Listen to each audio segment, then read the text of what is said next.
Mesdames et messieurs, bienvenue à la 9e saison de Hockey le Magazine qui débute aujourd'hui. On est extrêmement heureux de vous retrouver et au cours des prochaines semaines, on vous présentera encore un paquet d'histoires qui marquent le hockey au Québec pour 16 épisodes. On aura plusieurs collaborateurs, comme ça a été le cas au cours des dernières années. D'abord, mentionnons Pierre Gervais, ancien gérant de l'équipement du Canadien, qui sera de retour avec Éric Dupont pour des capsules du trio hockey.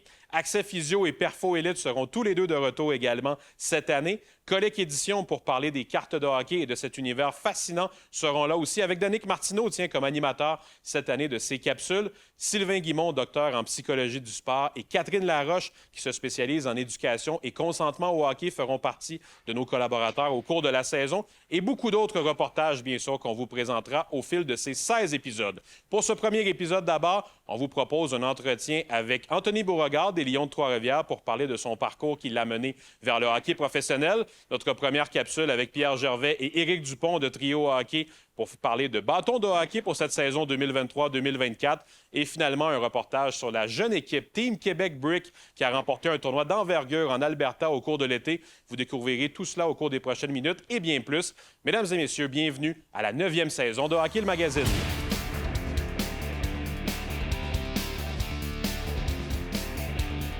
Hockey le Magazine est présenté par Sport Rousseau, Hockey Expert et l'entrepôt du hockey.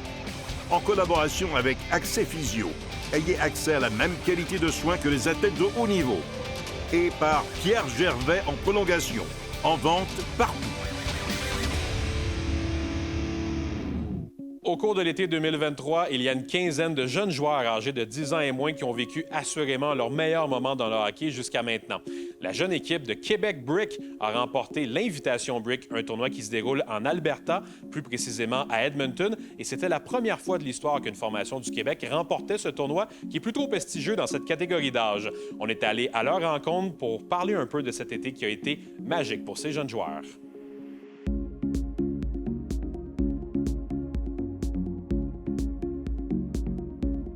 Le programme Team Québec Brick, ça regroupe les meilleurs joueurs de la province de Québec de 10 ans qui participent au Brick Invitational, que ça fait 34 ans d'existence, ce tournoi-là. Et nous-mêmes, notre programme Team Québec, ça fait 5 ans qu'on a pris en charge ce programme-là. C'est 7 équipes du Canada, canadiennes par province, et 7 équipes américaines par territoire américain qu'ils ont donné. C'est, je dirais, le tournoi le plus compétitif que ces jeunes de 10 ans joueront jusqu'au championnat mondial junior, à ce point-là. All the NHL players that I know have went there and I want to be in the NHL, so maybe to follow in their footsteps, or also it's a big tournament, lots of experience. And... Que le monde veut y aller à chaque année, il y a au moins 3 ou 2 joueurs par équipe qui vont peut-être dans la NHL, puis tu sais, peut-être que plus tard je pourrais être dans ces joueurs-là, puis c'est malade. C'est dans le centre d'achat du West Edmonton Mall qui est vraiment setupé pour cet événement-là. Sans rien cacher, parce qu'à cause du monde, tout le monde qui se promène, écoute le bruit, puis rentre voir les parties, vient voir les jeunes, puis je peux dire, les gens viennent nous voir. Ils ont 10 ans, ces jeunes-là, oui. Ils sont tellement bons. C'est vraiment impressionnant à voir. You're in the mall, right? So all the people walking around, it's just... In the finals, we had maybe a lot of, like over 500 people watching. Not only the teams, people walking around too. It was a very special feeling, and I don't think we could ever get that again unless we're in the NHL, so... Il y a 3 ans, Stéphane Véré du Canadien, on l'a approché, Stéphane, puis il nous a donné la permission, avec le Canadien, de pouvoir porter les chandails, porter le nom. Et depuis, là, ça a vraiment changé toute l'atmosphère autour. Les jeunes sont tellement fiers de porter ce chandail-là, ce logo-là. La tradition continue. I live up to the Canadians. I always want to play for their team. Not only buying a shirt like on Amazon or something, or going to the Habs game, just wearing it for a team or being a part of a team for the Canadians that represents the Canadians, it's pretty special. C'est comme on porte les Canadiens et c'est pas juste comme un chandail, c'est comme toute l'équipe. La première équipe contre qui on a joué, c'était Détroit, qui était peut-être la deuxième meilleure équipe de ce tournoi-là. Puis on les a battus 8-2. On était prêts. On a formé une équipe. On a réussi à faire comprendre à chaque jeune son rôle dans l'équipe. C'est pas tout le monde qui pourrait jouer le rôle de Liam, de Quincy, de Tyler, de Tyson, de tous les joueurs. Chacun a pris son rôle selon son talent, puis l'a appliqué à la lettre. It's a big part of like my role in my team because I think it like shows lots of leadership, and whenever a player's down and they're sad, you got to encourage them, and you basically got to get them fired up for their next shift to go out there and work hard and tell them to go out there and work hard. Les entraîneurs ont vraiment fait le travail avec eux. Ils n'ont pas lâché. Tout le long du tournoi qui dure une semaine, j'ai presque pas eu la chance de parler aux coachs, tellement qu'ils étaient toujours ensemble, en train de regrouper les joueurs, en train de se préparer pour la prochaine partie. Ils ont vraiment fait le travail. Eric, c'est peut-être le meilleur coach que j'ai eu dans une équipe. Puis pour moi, c'est très important d'avoir un beau coach. Puis la relation que j'ai eue avec lui, c'est qu'il nous faisait confiance, il nous laissait être libres. Peut-être ça pourquoi on a gagné le tournoi.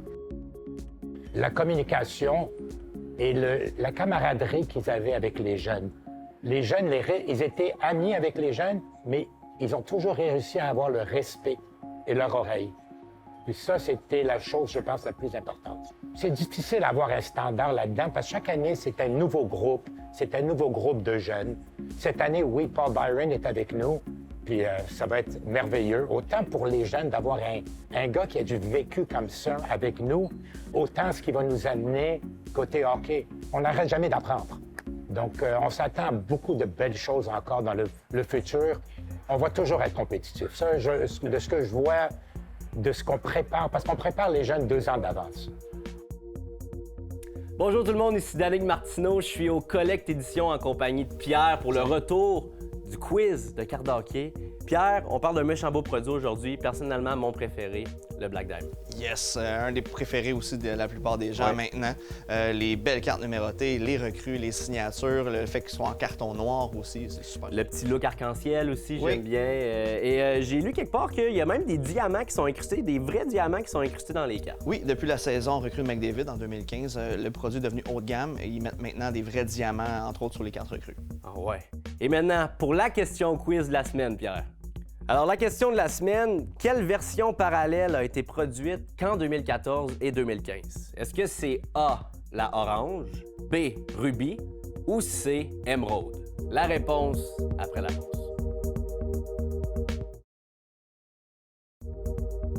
Avant la pause, on vous a demandé quelle est la version parallèle qui a été produite qu'en 2014 et 2015. Et la réponse était A, la orange. Exactement. C'est juste cette année-là, en 2014-2015, qu'ils ont inséré les parallèles orange qui étaient dans un petit paquet bonus sur le dessus de la boîte quand on l'ouvrait. Très intéressant. On se revient avec d'autres questions la semaine prochaine. Encore une fois, cette année, à Hockey Magazine, on est extrêmement fiers de pouvoir compter sur Philippe Roy de chez Perfo Elite qui va être avec nous tout au long de l'année. Merci, Philippe, d'être de retour cette année. Bien, merci, ça fait super plaisir d'encore une fois embarquer une deuxième année avec vous. Justement, Philippe, tu le dis, c'est la deuxième année avec nous. Pour ceux peut-être qui n'auraient pas eu la chance de voir les capsules qu'on a fait l'an dernier lors de nos émissions, parle-moi un peu de ton parcours, parle-moi de qui tu es comme entraîneur. Oui, donc, mon nom, c'est Philippe. Je suis préparateur physique, kinésiologue de formation. Présentement, je fais mon doctorat à l'UQAM en performance au hockey. Je suis également naturopathe et posturologue. Ça fait environ 5-6 ans que je travaille avec les joueurs de de hockey mineur, donc hockey civil, scolaire, jusqu'à des athlètes pro présentement, là, donc environ 5-6 ans. Là. Et l'année dernière, on a fait plusieurs capsules. On va en refaire encore plusieurs cette année tout au long de la saison. Parle-nous peut-être en général un peu de ce que les amateurs vont avoir la chance de voir et de découvrir dans tes capsules cette année. Je dirais que j'ai vraiment été un mix overall. L'année passée, j'étais allé vraiment avec des qualités physiques plus précises. Maintenant, je vais m'attarder beaucoup plus aussi à la prévention de blessures, posturologie, puis aussi aux performances, puis comment se développer en tant qu'athlète. Ça, c'est un petit peu plus tard dans la saison. Pour la première capsule de la saison, je pense qu'on va parler de force cardiovasculaire. En début de saison, je pense que ça fait beaucoup partie du plan d'entraînement d'un jeune. Exactement. En fait, c'est super simple. Dans une préparation physique estivale, ce qui arrive, c'est qu'on va travailler de façon plus générale vers le spécifique.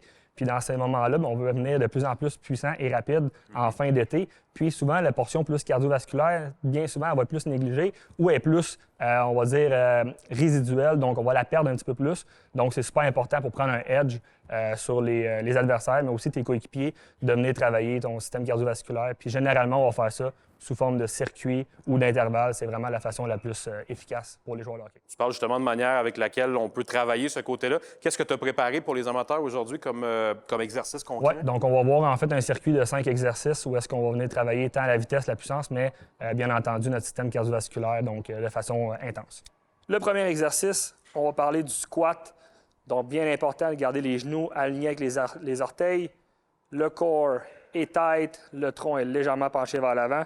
On réalise l'exercice 45 secondes de temps pour avoir 15 secondes de repos. Par la suite, on passe au push-up. Même principe, 45 secondes d'effort. Donc, pour les push-ups, on va avoir les coudes environ 45 degrés avec le corps. On veut descendre le plus bas possible pour avoir une amplitude de mouvement complet. Donc, 45 secondes d'effort pour 15 secondes de repos. Par la suite, on passe à la planche. Donc, la planche, la classique, sur les coudes, on vient squeezer très, très fort les abdos et également les fessiers pour garder le tronc le plus droit possible. 45 secondes d'effort, 15 secondes de repos. Par la suite, on passe au quatrième mouvement qui est le pentajump, donc enchaîner 5 sauts en longueur d'affilée. Celui-là ne se fait pas pendant 45 secondes, mais seulement 5 sauts. Et pour le dernier, on parle du duck walk, donc marche du canard pendant 45 secondes. Ce qui est super important, c'est de garder le bassin à la même hauteur tout au long du mouvement. Et on revient, vous voyez ici, quand on revient, les orteils frôlent le plancher en tout temps. Donc pendant 45 secondes, on exécute le duck walk. Quand les 5 exercices sont terminés, on prend 3 minutes de repos pour répéter 3, 4 ou 5 séries le circuit. Philippe, on vient de voir le circuit que tu nous as présenté. Le cardiovasculaire, j'en ai fait quand je jouais au hockey, quand j'étais plus jeune. C'est pas nécessairement toujours le côté qui va enchanter le plus les jeunes lorsqu'on vient faire de l'entraînement physique. Est-ce que tu as des moyens, est-ce que tu as des trucs de rendre ça plaisant puis que les jeunes aiment ça? Bien, c'est sûr que, tu sais, c'est comme tu as mentionné, c'est quelque chose qui est vraiment pas le fun généralement à faire. C'est souvent long, plate, très intense, mais notre façon qu'on vient procéder, qu'on vient de voir le circuit, en fait, c'est assez simple. C'est qu'on vient rendre des exercices plus dynamiques, plus rapides, puis ça vient tout le temps chercher un peu plus de fun dans l'entraînement de cette façon-là que d'aller courir des 5-10 km sur des longues distances, que, anyways, c'est pas super efficace pour les joueurs de hockey. Merci beaucoup, Philippe, et on se retrouve plus tard cette saison.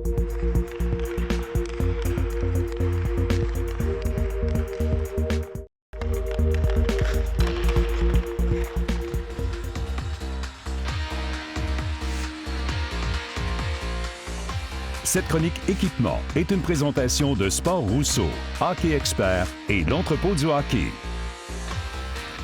Bonjour à tous, ici Pierre Gervais. Heureux d'être de retour pour une deuxième saison de chronique d'équipement en compagnie d'Éric Dupont, le spécialiste hockey.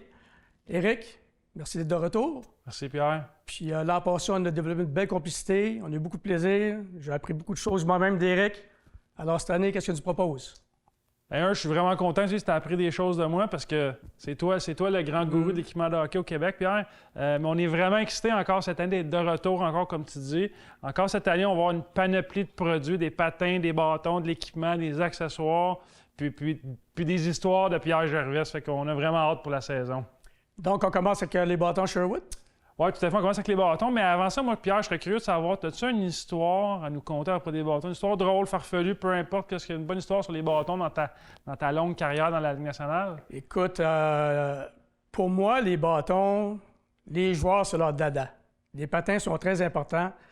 Mais les joueurs, là, le matin d'un match, leur plaisir, c'est d'aller prendre un bâton neuf, le couper, le mesurer, le taper, tout faire les petites manies, les petites affaires.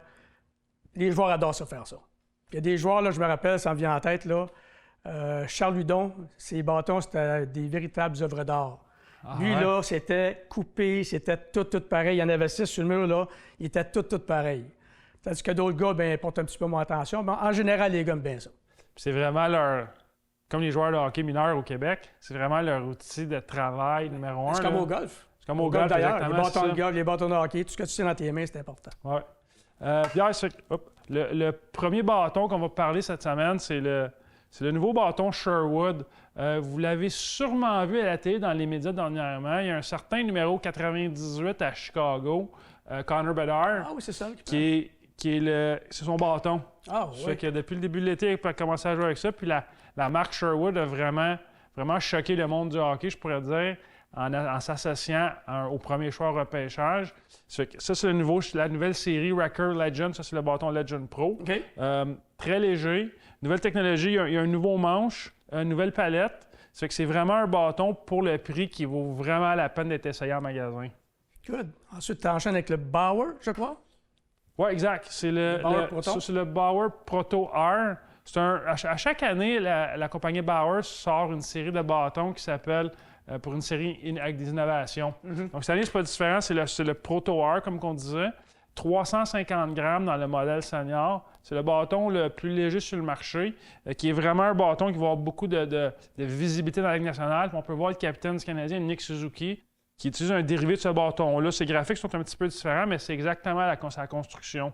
Donc un bâton vraiment de haute qualité, de haute performance. Parlant de graphiques, la fameuse histoire de chez Weber, hein, avec ses graphiques qui ne vont pas s'habituer à d'autres graphiques que les siens. Là. Et tu termines avec le CCM Ghost. Oui. Qui est un bâton assez spécial parce que, c'est un bâton qui est exclusif à nous dans nos magasins au Québec. Donc, il n'y a aucun autre magasin de hockey, autre que les magasins Sport Rousseau, Hockey Expert, l'entrepôt de hockey qui l'ont en inventaire. Édition limitée. Mais c'est le bâton qu'Austin Matthews va utiliser à quelques reprises cette saison.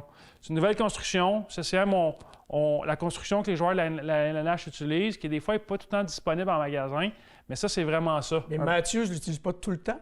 Non, mais c'est vraiment des périodes déterminées. Parce que Matthews, il aime beaucoup changer ses bâtons, ses patins. Il y a une thématique. Il y a des fois des patins du vert, des patins du bleu. Il varie beaucoup. Il aime beaucoup l'équipement.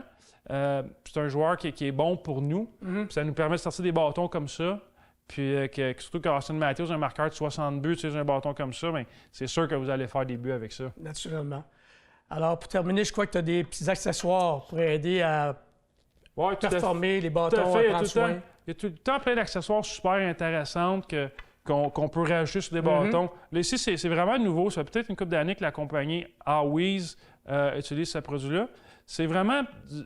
L'expression anglaise, c'est du knob tape. Ça fait qu'il faut mettre ton... C'est très populaire, ça. C'est ton, que là. ton manchon plus mince, Ouais. que tout le monde aime ça maintenant. Plus mince. Avant, beaucoup de gens les coupent en deux. Mais là, Awies, il fait ça. Évidemment, il y a le fameux buttons qu'on peut voir souvent à la télé dans la Ligue nationale. Exactement. Que beaucoup de joueurs utilisent, qui a une bonne adhérence en haut, puis qui n'use pas les gants autant que certains rubans. Oui. Puis un classique, c'est vraiment la cire numéro 1 au hockey, la cire Awies, qui est bleue, mais qui sent vraiment bonne. Ça fait que c'est vraiment De populaire. manger. Ça, j'ai vu combien de fois j'ai vu les joueurs entre les périodes retaper leur bâton, mettre de la cire. Ça, c'était rendu tellement populaire. là. Ouais. Fait que ça protège beaucoup le tape. Ça empêche de venir trempe, mouillé, donc ça dure plus longtemps. Alors, ceci met la table pour la bonne saison. Merci, Eric. Bonne semaine à tous. À la prochaine.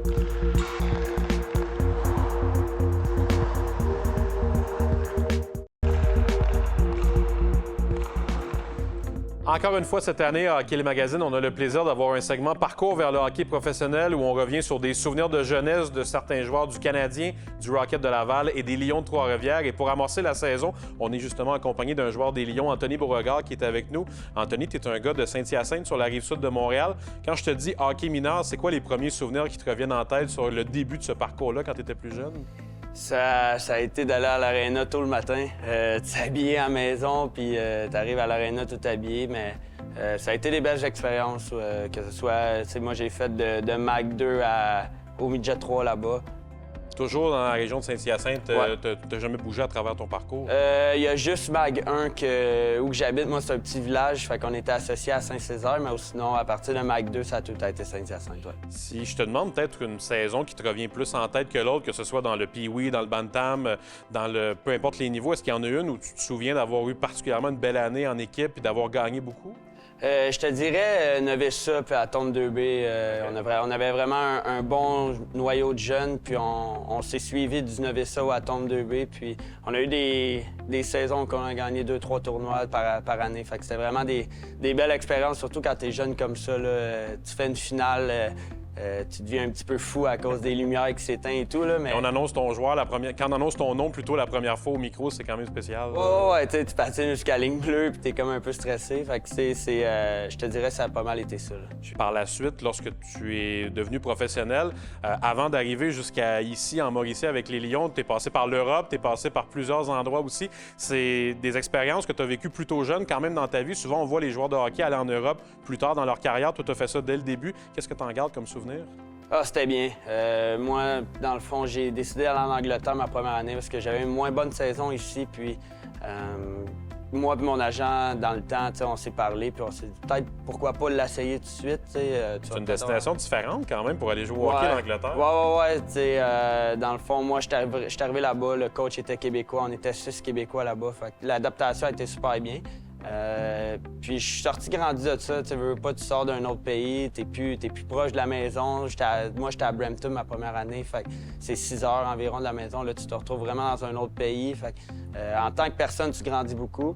Puis je pense que ça m'a aidé justement en ce moment. Je reviens au Québec, mais tu sais, j'ai eu mon passé dans un autre pays. Tu parles justement de où est-ce que tu en es maintenant dans ta carrière. Qu'est-ce que ça représente de revenir au Québec, de jouer en Mauricie pour les Lions? C'est pas ta région natale, mais c'est quand même de jouer au Québec pour l'organisation du Canadien. Ah, c'est bien.